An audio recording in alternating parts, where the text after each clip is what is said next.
why it's important to give back. That's my concept, right? That's my vision, right? And I said, formerly incarcerated, giving back was the brainchild of myself as I struggle in that dark, cold, dank cell, Pelican State Prison, reflecting on my life, wasting practically all of it going against the grain. I ain't got my glasses, so I have to squint. So to speak. I concluded, if given the opportunity to ever get out, that I would bring changes not only for myself, but equally for the community that I so harmed. At various periods while doing a 33 to life sentence for possession of drugs, hope would flee, bringing forth a sense of doom, drenched in gloom, in that cesspool of misery and despair. However, what restored my faith, strength, and resolve and desire was that I wanted to leave a legacy that my family would appreciate. You might be the poet, bro.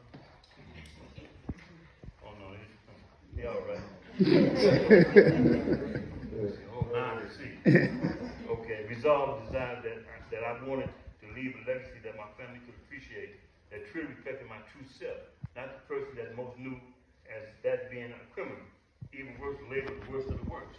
As the penal system referred to those of my kindred. At the same time, I understood that time was running short, as father time was not favorable to me. So I began to write my true self down in a letter that evolved into a life lesson book dedicated to my son and others of his creed. Kids that would undoubtedly be challenged by the same contradictions, hardships, and feelings of loss that I experienced without the proper examples, mentoring, and guidance. Father time eventually turned in a positive way. I was blessed by a turn of faith. I was given an unexpected early release to the community, just as COVID emerged on the scene.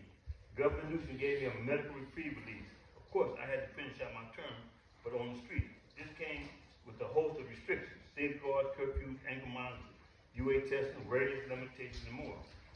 Once out, I had a list of to-do first, such as acquiring my driver's license, social security card, ID. My next must was to seek employment, in which I found the 5 T's organization. Immediately, I came home to a different world that I left. A total culture shock. I could not imagine it being this bad. Homelessness, torn up streets, violence and toll, schools being shut down, mismanagement running amok.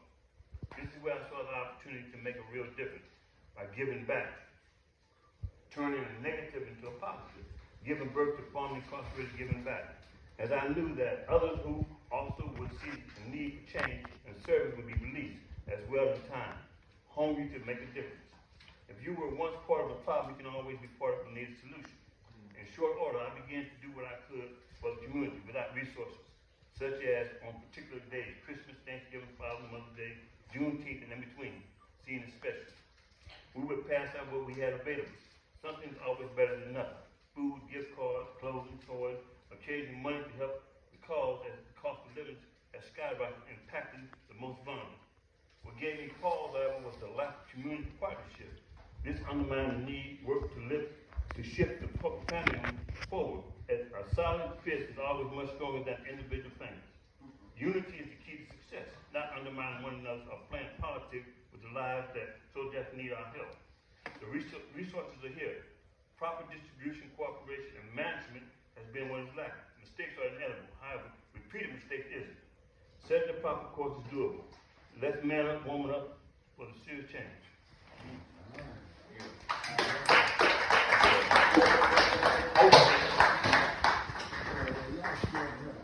Hopefully, this will be inspiring.